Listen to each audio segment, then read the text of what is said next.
Bonjour et bienvenue à l'émission Chrétien comme Christ. Aujourd'hui, nous allons voir la signification de prier dans le nom de Jésus. Alors, je me tourne tout de suite vers Christine qui a toujours un texte à nous lire.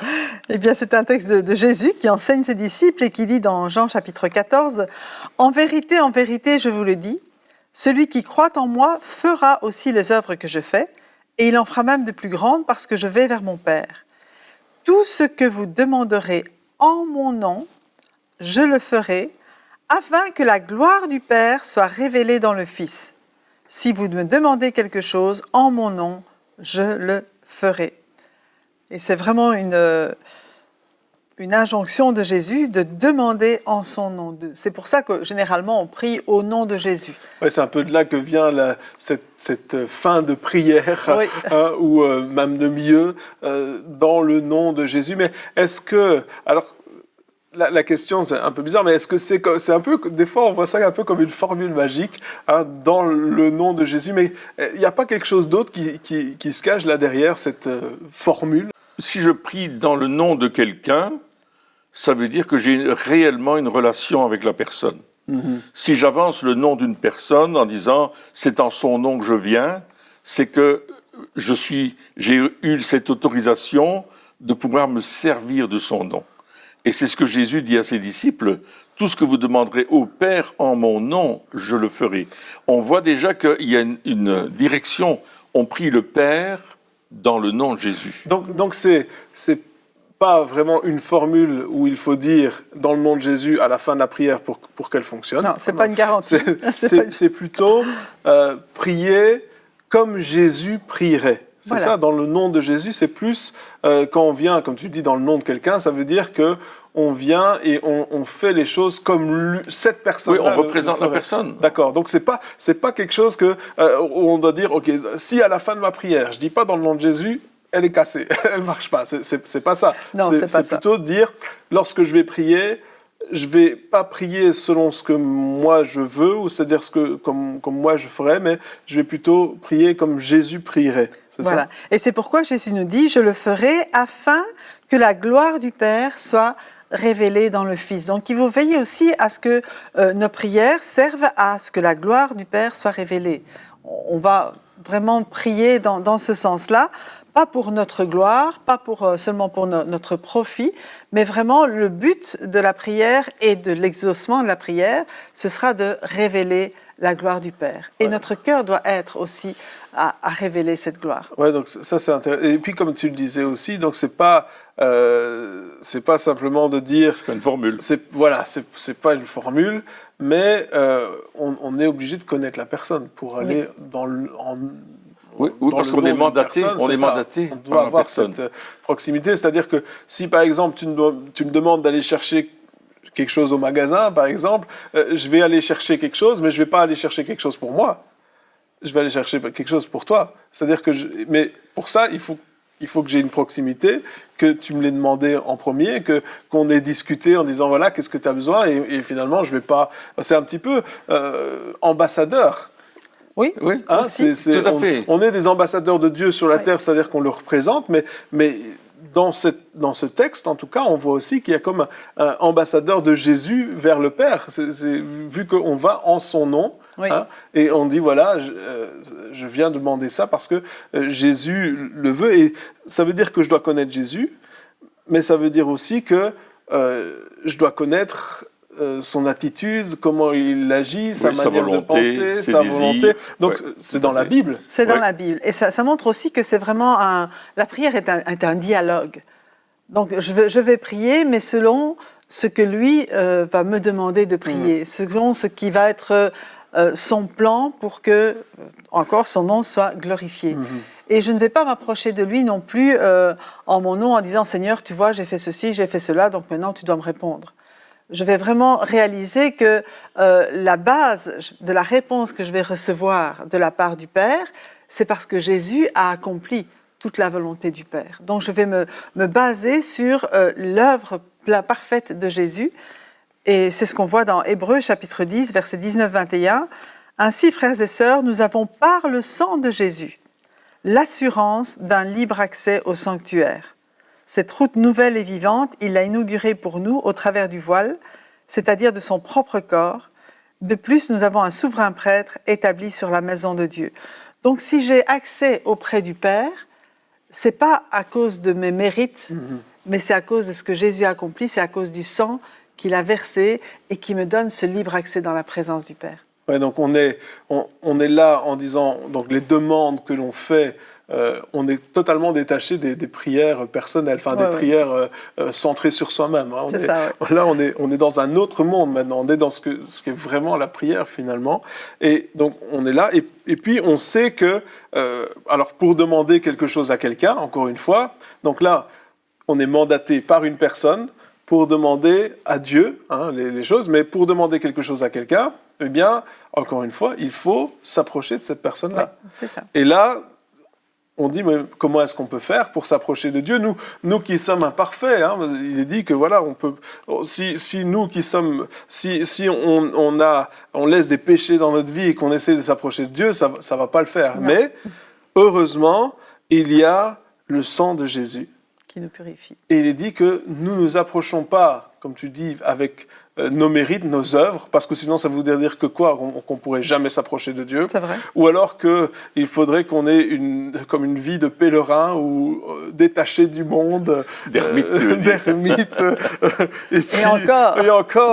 Ça ne nous libère pas des pensées. Non mais c'est vrai, parce que des fois on a cette manière de penser qu'il faut absolument qu'on soit parfait pour s'approcher de Dieu. Mais non, la Bible nous dit, par le sang de Jésus, je viens avec l'œuvre que Jésus a accomplie à la croix.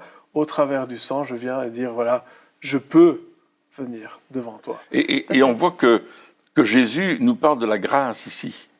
Parce que s'adresser au Père dans le nom de Jésus-Christ représente non plus une loi qui avait été dans l'Ancien Testament. Si tu voulais aller vers Dieu, il fallait offrir des sacrifices pour ton péché, il fallait que le sacrificateur fasse certaines prières qui t'aspergent de son sang d'une certaine manière. Ici, on se rend compte qu'on est dans le domaine de la grâce, de la miséricorde de Dieu, et que je vais aller au Père parce que Jésus a tout accompli à la croix, et il est le chemin, la vérité et la vie qui me mènent au Père. Personne ne vient au Père si ce n'est par lui. Et une manière d'aller au Père, justement, c'est de passer par Jésus et de prier le Père dans le nom de Jésus. Et ça, c'est la différence entre l'Ancienne Alliance et la Nouvelle Alliance. La différence entre la loi et la grâce. Dieu nous dit, vous êtes dans la grâce, demandez en mon nom et mon Père va vous répondre pour que moi, je sois glorifié. Oui. Et en fait, c'est la seule manière, parce que Jésus a dit, je suis le chemin, la vérité et la vie. Nul ne vient au Père que par moi. Il a donné ce chemin. Oui, donc il y a vraiment cette manière de faire les choses qui fonctionne, parce qu'il est dit, tout ce que vous demanderez. Donc c'est pas juste une chose, c'est vraiment tout. Alors, encore une fois, les personnes disent, mais tout ce que je demande, ça veut dire que je peux faire ce que je veux. Je vais demander une Ferrari, je vais demander une maison avec piscine, je vais demander... Mais c'est pas du tout ça. C'est pas dans ce sens-là. C'est pas du tout la manière de... C'est pas comme ça que Jésus a parlé. Jésus, il a parlé en disant, non, tu vas chercher quelle est ma volonté, tu vas chercher mon cœur, tu vas chercher l'intimité avec moi, et tu vas voir que les demandes, et on en a déjà discuté, mais les demandes, tes désirs vont changer, et là, tu vas arriver vers le Père et tu vas savoir qu'il n'y a plus rien il n'y a plus de cette séparation. On dit, on n'est plus sous l'Ancienne Alliance, mais sous la Nouvelle, on est sous cette grâce, le voile a été déchiré, donc il n'y a plus cette séparation qui était là entre Dieu et nous, et donc parce que nous savons que Dieu nous entend, nous savons que Dieu répond, parce que la volonté de Dieu, c'est de répondre. Exactement. C'est pas de dire « Ah oui, mais non, pas aujourd'hui, ou on verra bien, ou t'as pas fait assez... » Non, Dieu veut vraiment répondre à nos prières. Et l'objectif que Dieu nous assigne, c'est d'aller par tout le monde et de faire de toutes les nations des disciples, les baptisant au nom du Père, du Fils et du Saint-Esprit, et leur enseigner tout ce que le Seigneur nous a prescrit. Donc l'objectif de notre prière va être de remporter cette victoire en voyant des hommes et des femmes venir à Jésus, et les temps sont courts, ça presse. Donc plus je vais chercher la volonté de Dieu, plus je vais prier le Père dans le nom de Jésus. L'objectif, c'est pas pour moi-même, mais c'est pour que d'autres soient sauvés, pour que d'autres reçoivent la guérison, pour que d'autres reçoivent la liberté, pour que d'autres soient complètement renouvelés et qu'ils rentrent dans cette alliance dans laquelle nous sommes rentrés. Ouais, donc cette vie de prière nous appelle à épouser une cause qui est bien plus élevée que notre vie ou le désir d'un succès humain, d'un succès selon ce monde. Alors que donc cette vie de prière quelque part, elle nous appelle à chercher plus. Et puis, alors des fois on peut se dire aussi, oui mais et moi alors? C'est vrai. Justement, Jésus disait, cherchez premièrement le royaume et la justice de Dieu, donc quel le plan de Dieu, le désir de Dieu, comment son royaume peut-il avancer aussi sur la terre, et puis tout le reste, qui sont les besoins naturels, Dieu les donne par-dessus. Mais ce qu'il veut, c'est que notre cœur soit attaché à ses désirs à lui. Il sait ce dont nous avons besoin. Il nous a formé un corps, il nous a mis sur cette terre dans un pays, avec des besoins, parce que je crois que quel que soit l'endroit où on est, les besoins peuvent être différents d'un endroit à l'autre, mais Dieu connaît tout cela et il veut répondre à nos besoins. Mais ce qu'il veut surtout, c'est que notre cœur soit attaché à ses besoins à lui, qui sont vraiment de toucher le monde entier avec l'Évangile. C'est un changement de mentalité aussi, parce que généralement, on a tendance, en tant qu'être humain, et je veux dire, c'est un peu naturel, c'est vrai, c'est notre nature qui prend le dessus, de demander à Dieu pour nos besoins, et de centrer notre vie de prière sur nos besoins. Alors que Jésus dit, mais non, cherchez d'abord le royaume, c'est-à-dire ce que Dieu veut faire, sa justice, comment lui veut agir, et aussi la manière dont il nous a justifiés, donc il veut sauver. Et après, ces choses-là, finalement, c'est rien par rapport... je vais le faire, de toute façon, ce sera naturel, ça va être... Et par-dessus, en plus, ça peut aussi vouloir dire en abondance, en surabondance, donc ça sera naturel. Il va pourvoir à tous nos besoins, si on s'occupe de son œuvre. On doit avoir ce changement de mentalité, ce volte-face, c'est vraiment un volte-face, de dire, ok, à partir de maintenant, je vais arrêter de m'occuper juste de ce que moi je veux, ce que j'ai envie, comment je veux, les choses que je veux accomplir, que je cherche à accomplir, comment je veux construire mon royaume, parce que, disons-le clairement, c'est un peu ça, et tout ce qu'on voit aujourd'hui, ce qu'on apprend, c'est comment construire son royaume, comment construire ces choses, et dire non Seigneur, je veux changer ça, je veux arrêter ça, et je veux construire ton royaume. Et lorsqu'on fait ça, les choses changent, nos objectifs changent, notre manière de prier change, et les résultats changent aussi. Oui, comme tu le disais dans une émission précédente, notre objectif c'est de dépouiller l'enfer. Pour remplir le ciel, pour amener un maximum de personnes dans le ciel.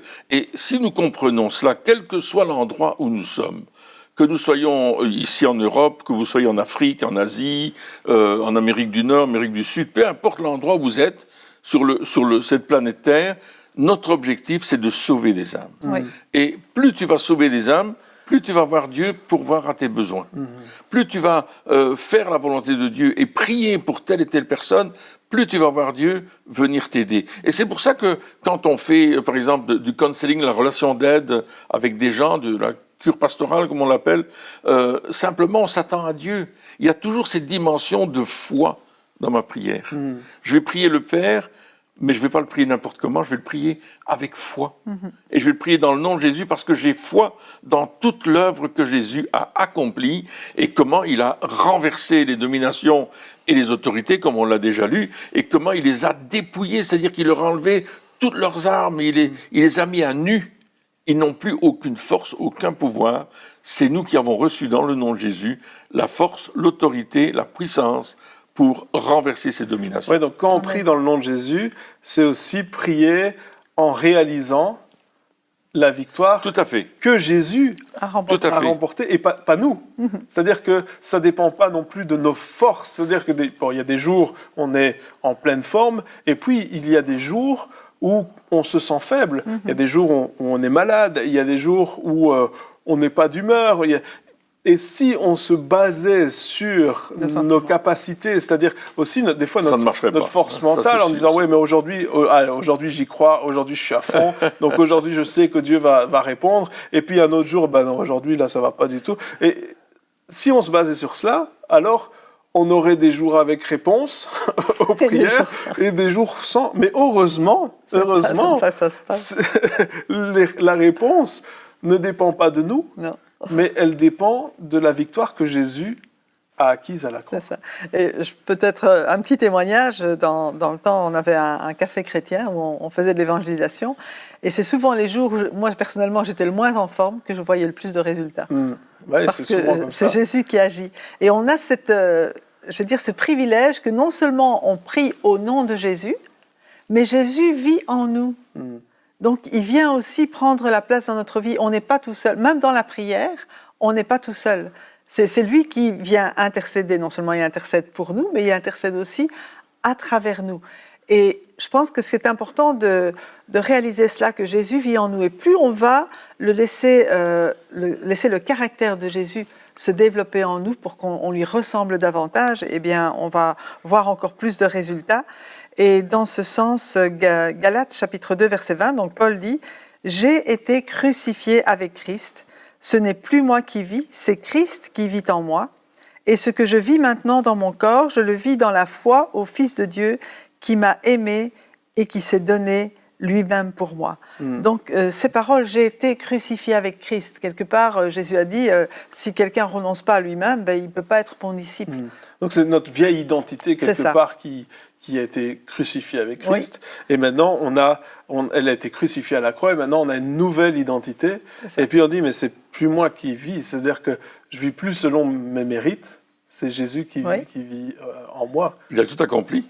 Et c'est la raison pour laquelle quand je prie le Père et que je m'aligne avec la volonté de Dieu, j'ai l'assurance qu'il va me répondre. J'ai l'assurance que je possède déjà la chose. Là, il y a la dimension de la foi, encore une fois, qui va nous permettre d'atteindre l'objectif. Je crois que Dieu l'a fait et je vais marcher dans cette conviction que Dieu a accompli sa volonté. Et il y a un texte de 1 Jean 5, 14 et 15 qui dit « Nous avons auprès de lui cette assurance que si nous demandons quelque chose conformément à sa volonté, il nous écoute. Et si nous savons qu'il nous écoute, quelle que soit notre demande, nous savons que nous possédons ce que nous lui avons demandé. » C'est un texte formidable. Ouais. Mais c'est ça, donc c'est selon sa volonté, on parle de Christ qui vit en nous, on parle de laisser Christ vivre au travers de nous, et donc quelque part, plus dans ma vie, je vais m'aligner avec Christ, c'est-à-dire que je vais ressembler à Jésus, plus mes prières vont être efficaces parce que ce sont celles que Jésus prierait, donc ou prie. Donc il y a vraiment cette intimité, encore une fois, de dire, et Jean-Baptiste le disait, que Christ grandisse, que je diminue. Il y a ce besoin de dire, je sais ce qui est efficace. C'est ça, je sais ce qui est efficace. Prier dans le nom de Jésus, c'est efficace. Mais prier dans le nom de Jésus, ça veut dire prier comme Jésus prierait. Et pour prier pleinement comme Jésus prierait, je veux lui ressembler. Et donc, on adopte une attitude de dire, je vais ressembler davantage à Jésus. Et là, je vois que peu importe ce que je vais demander, je vais le recevoir. Pourquoi ? Parce que Jésus, lorsqu'il priait, il recevait. Il n'y a aucun sujet où il priait, il n'avait pas de réponse. À chaque fois, Dieu agissait. À chaque fois, il y avait des réponses. Et donc, on doit suivre ce qui fonctionne. Et Jésus disait, je fais ce que je dois faire au Père. Maintenant, le Père agit et moi aussi j'agis. Il dit ça dans l'évangile de Jean, chapitre 5, verset 19. Et l'important, c'est, je fais ce que je dois faire au Père. Il y avait cette communion, cette intimité. Et on voit Jésus, quand il a accompli des miracles, il se retire sur la montagne et il va adorer le Père. Il est tout seul, il va dans la présence du Père. Donc la prière, c'est aussi prier dans le nom de Jésus, mais c'est aussi à un certain moment être reconnaissant de ce que Jésus a accompli. Alors, certains pourraient se poser la question, on peut se poser la question, mais ok, alors je vois ce qui est efficace, je comprends comment ça fonctionne, mais dans ma vie de tous les jours, comment je fais? Comment je fais pour m'aligner avec Jésus, pour ressembler à Jésus? Comment est-ce que je peux faire? Je crois qu'il faut, dans la parole de Dieu, elle nous décrit comment est Jésus. Et il faut laisser par le Saint-Esprit nous transformer à l'image de Jésus. Paul disait, soyez continuellement renouvelés dans votre intelligence. Mais en même temps, il disait dans Romains chapitre 12, est-ce que tu veux prendre Romains chapitre 12, les versets 1 et 2, parce que je parle souvent du verset 2, mais le verset 1 est très important, d'offrir notre vie en sacrifice vivant. Vas-y. Je m'excuse, je l'ai en anglais. Ok. Je vais vous le donner en français tout de suite. Voilà. Je vous exhorte donc, frères, par les compassions de Dieu, à offrir vos corps comme un sacrifice vivant, saint, agréable à Dieu, ce qui sera de votre part un culte raisonnable. Oui. C'est le verset 1. Ça, c'est le verset 1. Donc d'abord, c'est nous offrir nous-mêmes à Dieu. Donc, offrir comme un sacrifice, ça ne veut pas dire aller sur un autel et se faire brûler. Non, et ça ne veut pas dire se faire du mal non plus. C'est pas physique. Hein? Non. C'est absolument... mais il faut le dire quand même. Dieu nous veut vivants, en bonne santé et en pleine forme pour le servir. D'accord. On est quand même plus efficace quand on est bien. Donc, il n'est pas question de se flageller ou de se faire du mal. C'est pas ça qu'il veut. Mais il veut que le sacrifice, c'est plutôt un sacrifice intérieur. Je renonce à mes propres envies, à mes propres désirs, et je m'offre moi-même à Dieu pour que mes membres, tout mon corps, servent sa cause. C'est un petit peu ça qui était dit, si je vis, c'est plus moi qui vis. C'est-à-dire Christ qui vit en voilà, moi. je renonce à ma volonté. Hein. On en a déjà discuté avant, mais c'est important de le répéter. Je renonce à ma volonté.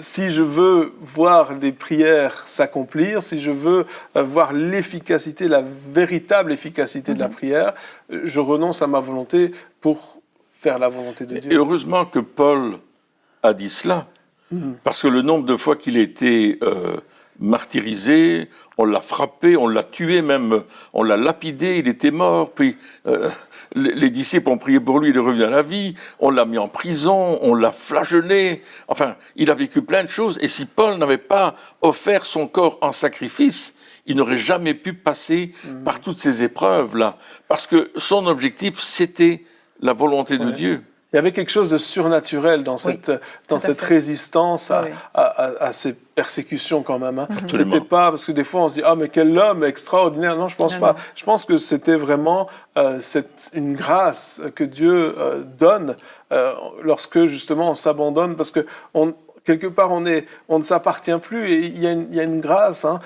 Comme Étienne, lorsqu'il a été lapidé, donc une personne qui se fait lapider, il souffre beaucoup.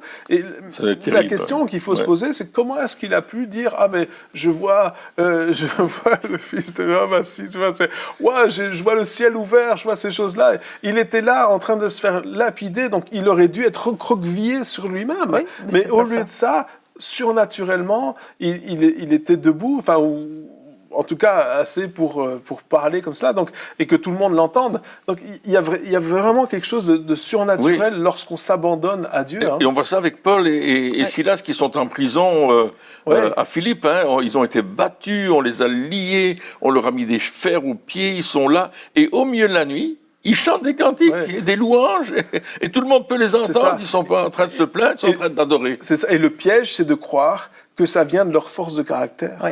Non, c'est ça. Alors ça vient que ça vient de cette grâce du Saint-Esprit qui est là et qui nous aide dans ces choses-là. Et des fois, on pense que mais ça va être difficile, ça va être compliqué. Bien sûr, il y a des jours difficiles, mais la vérité, c'est que Dieu nous fait grâce. La vérité, c'est que lorsque on est là, on dit « Seigneur, c'est plus moi qui vis, c'est Christ qui vit en moi, je m'abandonne à toi », Dieu nous fait grâce. Et même lorsqu'on passe par des épreuves difficiles, lorsqu'on vit des choses terribles, la paix de Dieu est toujours là, la joie est toujours là, la grâce de Dieu est là, et on voit surnaturellement que Dieu agit et nous donne des forces qu'on ne devrait pas avoir. Oui. Parce que c'est la paix qui surpasse toute intelligence. La paix, c'est ça, c'est pas nous qui vivons, c'est Christ qui vit en nous. Et on voit ça. Moi, je suis persuadé que le Saint-Esprit, peut-être un ange est venu fortifier Paul et Silas, comme il est venu dans la prison de Pierre, qui était enfermé dans cette fameuse prison et qui dormait paisiblement. Et puis il y a un ange qui a dû le réveiller, il lui a donné un coup de pied, il lui a dit hey, réveille-toi là. Ouais. Et puis il est sorti, et puis l'Église priait, mais ne s'attendait pas à le voir arriver. Ouais. Mais il était quand même sorti. Surnaturellement, Dieu a ouvert les portes. Ouais. Surnaturellement, Dieu a fait un miracle. Et c'est ce que Dieu veut faire quand nous prions dans le nom de Jésus, quand on s'abandonne entre les mains du Père, lorsqu'on s'offre nous-mêmes. Dieu va toujours être avec nous. Il a dit, je suis avec vous tous les jours jusqu'à la fin du monde. Mais le contexte, c'était pour l'annonce de l'Évangile. C'est ça. À chaque fois, c'est que Dieu soit glorifié. Oui, tout à fait. Que Dieu soit glorifié. Moins de moi, plus de Jésus. Plus de Jésus, moins de moi. Que Dieu soit glorifié. On veut faire sa volonté. On veut être dans sa volonté. On veut le voir agir. On veut que ce soit lui et plus nous. Et on abandonne notre cause pour embrasser sa cause. On abandonne la construction de notre royaume pour construire son royaume. Et je pense qu'il y a un dernier texte dans Luc. Qui nous parle de ne pas abuser de cette autorité que Jésus nous a donnée. Dans Luc chapitre 9, versets 52 à 56, on voit ce qui s'est passé avec les disciples. Lorsqu'approchèrent les jours où ils devaient être enlevés du monde, Jésus prit la décision de se rendre à Jérusalem. Il envoya devant lui des messagers qui se mirent en route et entrèrent dans un village samaritain pour lui préparer un logement. Mais on refusa de l'accueillir parce qu'il se dirigeait vers Jérusalem. Voyant cela, ses disciples Jacques et Jean dirent « Seigneur, veux-tu que nous ordonnions au feu de descendre du ciel et de les consumer comme l'a fait Élie ?» Mais Jésus se tourna... C'est pas très inspiré ce jour-là. Non. Et là, je vais dire, OK, on nous fait du mal, on va se venger, mais non, c'est pas ça. Jésus se tourna vers eux et leur adressa des reproches en disant, « Vous ne savez pas de quel esprit vous êtes animés. En effet, le Fils de l'homme n'est pas venu pour perdre les âmes des hommes, mais pour les sauver. » Et du coup, ils allèrent dans un autre village. Ouais. Donc ici, cette autorité que Dieu nous a donnée, elle n'est pas faite pour faire du mal, même à ceux qui s'opposent à Jésus. On n'est pas là pour punir, on n'est pas là pour juger, on n'est pas là pour prier contre des personnes, mais toujours en faveur de personnes. Et si des personnes refusent l'Évangile, le but, c'est de continuer quand même à prier pour elles, pour qu'elles acceptent. Ouais, le but de Jésus, c'est de sauver. C'est de sauver. Il a dit, moi, je ne suis pas venu pour perdre les gens, je suis venu pour les sauver. C'est ça. Et en même temps, lorsqu'on laisse Jésus grandir en nous, son attitude aussi grandir en nous, ça va être naturel. Ouais, l'amour de Jésus va grandir dans le cœur aussi. On n'aura plus de désir de vengeance, de jugement, de condamnation, mais on aura un désir de salut, parce que ce qui a motivé Jésus à venir, à se sacrifier, à donner sa vie, c'est pour nous sauver. C'est pour le salut. Et ce qui nous motive, nous, à aussi offrir nos vies, et ça ne veut pas juste dire pour les ministères, mais pour chaque chrétien, chaque membre, à faire ce que Dieu veut, notre motivation, c'est pour le salut des âmes, pour voir les âmes sauvées, et c'est pour ça que nous prions dans le nom de Jésus. Amen. Eh bien, chers amis, merci de nous avoir encore suivis pour cette émission, et puis on se retrouve très bientôt pour la suite. Au revoir.